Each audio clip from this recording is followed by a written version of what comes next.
Okey, tanpa melengahkan masa, jom kita sama-sama unboxing kotak ni. Okey, ni letak tepi. Macam biasa, kita akan dapat user manual. Kita boleh rujuk kemudian kalau tak tahu cara guna nanti. Boleh letak tepi. Dalam kotak ni kita akan dapat punya handle dia. Handle ni boleh cas kamera sebab dia ada tapak dekat sini ni. Dia ada tapak dia ni. Maksudnya boleh cocok kamera tu kat sini nanti sambil kita rakam nak buat vlog atau sebagainya. Kat sini dia ada port pengecasan dia. Ada indicator light. Ini shutter button untuk record video atau angkat gambar.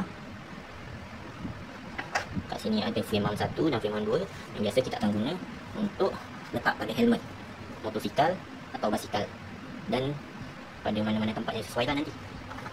Ini dia punya diving case yang biasa kita guna ketika nak bercuti kat pantai atau waterpark.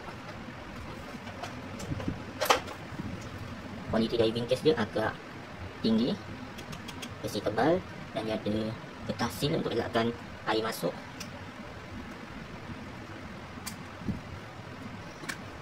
Okey, sangat berkualiti. Dan macam biasa, kat sini dia ada aksesori dia.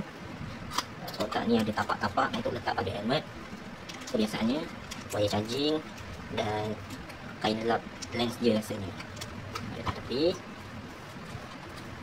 Dan yang paling penting ialah kameranya.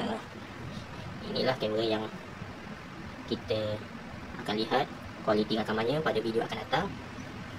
Kat sini dia ada dua lens. Ada front monitor rasanya. Ada skrin hadapan dan skrin belakang yang agak besar.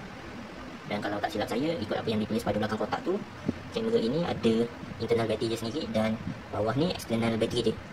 Maksudnya tanpa external battery ni, kamera ni tetap boleh hidup. Tapi mungkin tak lama lah, sebab ikut kat belakang kotak ditulis kat sini 800 mAh sahaja. Dan dia boleh cocok kat sini. Macam mana nak pasang ni? Wah, nice. Maksudnya kita buat di indicator light dia. Maksudnya kita boleh buat vlog sambil cas kamera ni. Jadi kita tak perlu risau. Oh, dia tak boleh panjangkan lah. Memang dia pendek macam ni je. Jadi kita tak boleh risau bateri ni akan habis. Sebab dia ada indicator light yang boleh tunjuk kat sini. Shutter button untuk rakam dan tangkap gambar. Sangat berkualiti, sangat berkualiti. Kita akan test kualiti rakamannya pada video akan datang. Rasanya sampai di sini saja.